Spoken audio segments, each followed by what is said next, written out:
Hey folks, um, so shooting another one of these Headspace videos this week, and I sat here for a while kind of laboring, should be the first indicator that you got a problem. Laboring over what to work on, what to do, what I wanted to say. Usually, I'm very wordy and things just come to mind. There's hardly ever a lack of things to say. But then I sat down and I had that moment that you have sometimes when you're trying to write something or you're trying to come up with what you're going to work on or whatever, where you just draw a blank. And so rather than let a blank stop me, I just decided that's what I'm going to talk about. So how do you deal with when you're drawing a blank on what to work on? If you have, a lot of times for me, I get, clients and commissions and things like that. And so a lot of times I just know what to work on. But even then, sometimes you get a request and it's like, um, you're like, oh, I need to do this. And you start thinking about it and it's like you just can't quite think of what it is. Um, in those cases, references and things like that come to mind. But even worse is when you're able to do things that are just literally your creativity. Even moments like this where you're just talking, well, in that, this actually becomes a good example of how I like to deal with that. And it's kind of ironic that it would go that way. It's kind of funny to me. I like the layers of irony to what I'm doing this video on, because it's about the moment I sat down to start doing this video and had no idea what I wanted to do it on. Well, okay, you have no idea what you want to do. How do you deal with that? Do something. Literally do something. You want to draw? You need to draw. You need to draw every day. You need to do things every day. Consistency of practice is crucial to developing. So quite often, though, you might not really have anything immediately come to mind, and you're just drawing that blank. Well, scribble. Put down something chaotic. Put down something that makes no sense. If it's writing, just start letting words fall out that make no sense until something triggers you. In the case of doing this video, I actually allowed the process of drawing a blank to be the thing that the video becomes about. I was drawing a blank. Oh my God, what am I going to do this on? Oh wait, I need to do this on something. Let's do this on the fact that I'm drawing a blank. That practice of just saying, I'm going to do something, of just grabbing for whatever you can to make sure that you just do something. It's like priming a pump. Sometimes if anyone has ever, it's funny because I have so many analogies that come from growing up on a farm. If you've ever been on a farm, an old farm, where you had a well, or someplace that has a well with a pump on it, a hand pump, okay? You have to crank that thing for a while. You have to work that thing for a while. Some kinds of pumps, you have to actually bring a little something to them and prime them so that it starts that process of that vacuum of pulling the rest of what you want out, okay? Well, this is no different. Your mind is a well. And it's an infinite well with all kinds of, possibilities. There's infinite possibilities in your mind for what you can create, whether it's writing or music or art or just discussion. Sometimes you have these moments, though, where it seems like the well has run dry. Well, the well hasn't run dry. The well is completely full. It's more like you just are away from it. You've created some distance. For some reason, you're not really seeing into the well. Perhaps you're distracted. Perhaps you're tired, or any number of things. Any number of things have you looking away from that source deep down where everything actually is. And certainly has you not just diving in. Well, that's the key. That is the key. Just dive in. Sometimes you dive into things and it's garbage. That's fine. It's better to create garbage than create nothing at all. It's better to write 2 pages of absolute dreck than to write nothing at all. If you never write, if you never draw, if you never do whatever that creative endeavor is, because I just don't know what to make, well then you never make anything, and the time is lost, and that you can't get back. So that's kind of my thought process today, is like where this goes to. Now, I have things that I have to do today that are for clients and for customers and so on, that sort of thing. So I have a general idea, a general plan of what all's on deck for me today.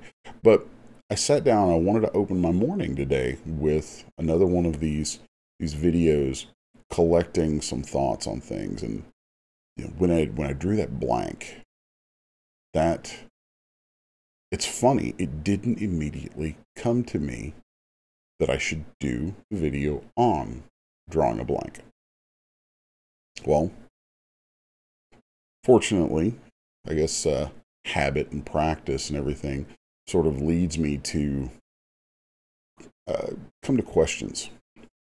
If you're trying to work and you have trouble coming up with a thing to make, coming up with a thing to do, you're looking for that inspiration. I hate the word inspiration. I really do.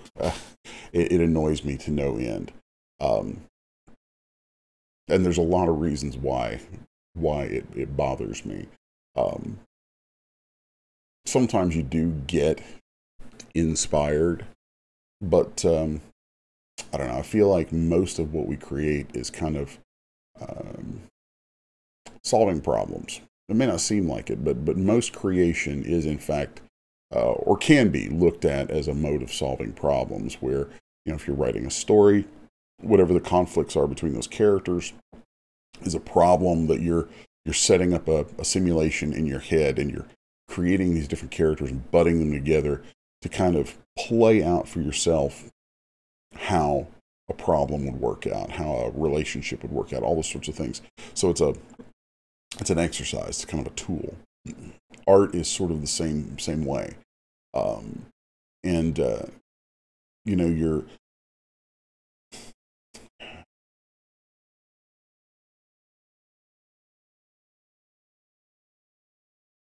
when you're trying to come up with something to create,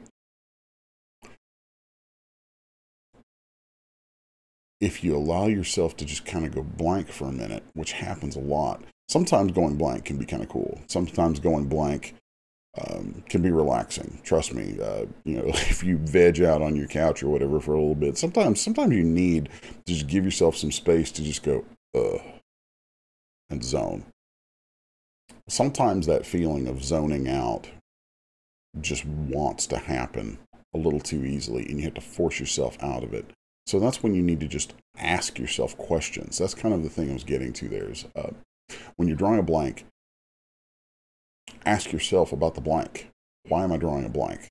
Am I tired? Am I hungry? Am I thirsty? Am I having some issues that need to be dealt with? And if you start to ask yourself questions and then listen to yourself, there's a good chance some answers are going to come flying out from somewhere. Our minds are very strange things in that sense. We have these wheels are turning. Our subconscious wheels are pretty much always turning. It's just a matter of listening to them. And just like that analogy I use of a well and priming a pump, if you think of that, think of the subconscious as your well. And those wheels are always turning. The water is always moving down there. But you may not see it. You may not hear it. So when you're priming that pump, you're reaching into your subconscious. And one really good way to prime the subconscious pump is through questions. Ask yourself questions. I asked myself, what am I going to do my video on today? Well, okay. I'm going to do it on the lack of an idea to do it on. I'm going to do it on the emptiness of not having a specific topic in mind as I sit down. So that in and of itself then creates an answer to that initial question that satisfies that emptiness, and all of a sudden we're up and running.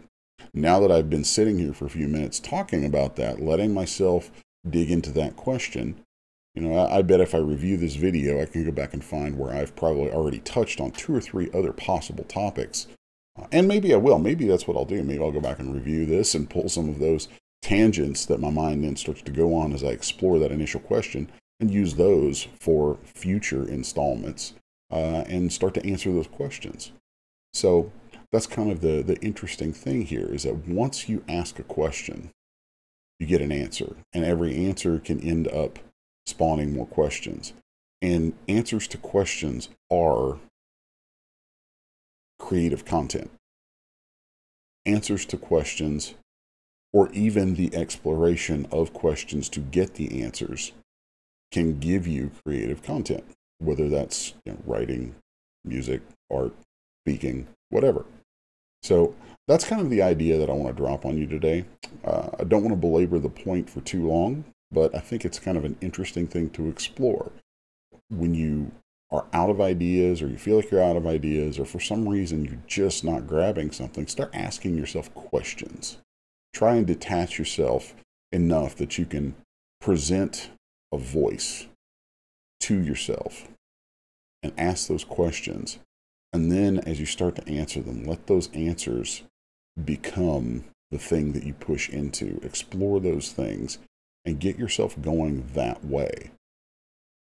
I think that's one of the best ways I have ever found to keep yourself being creative. So people ask me oftentimes through the years, you know, how do you do this all the time? How do you keep the creative juices flowing and keep turning stuff out? And I'm like, you know, a lot of times I don't even think about it that much. But as I look on that question and I think about it through the years, and I think about the experience of creating, you know, all the things that I create for as long as I've been doing it, I do believe that it really comes down to answering questions. You know, answering questions. And that's a big topic to explore. Maybe I'll put some thought into that off camera and come back with further answers to that, or explorations of it, because it's definitely an interesting thing to look into. So, but that's where I'm going to leave this for now. You know, if you're having trouble coming up with something to make, you definitely need to condition yourself to do whatever it is you're going to do every day, or at least 5 days a week. I tend to take breaks from different things on the weekends a little bit and go. That's funny, because in my downtime, I'll end up doing other creative things. But you still, you know, you need to be consistent practice, consistent work all the time.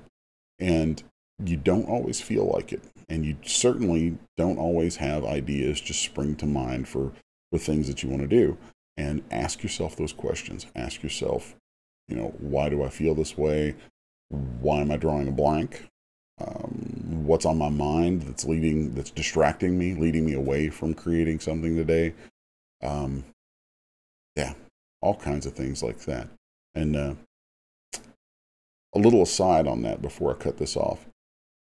If you're an artist, okay, drawing, painting, sculpting, whatever, and you're drawing that blank, well, don't draw for 10 minutes. Take 10 minutes and write. Do something that's outside what you normally do the most. I write, but I primarily do art. I do, you know, I draw comics, and I do 3D modeling and animation work. So I find that writing exercises a different part of my mind that will cause things to bubble up, that will then act like thread starters, little idea starters for images and other things. And exercising a different way of expression will oftentimes cause things to bubble up that can then apply to whatever your primary focus is. If you're a writer, maybe, you know, you're having a little bit of a writer's block one morning. Well, set the keyboard aside. Grab some paper, start sketching. You don't have to show it to anybody. It can look absolutely awful, but doodle around, scratch something out, Make some stick figures, do something, but do something, or go play.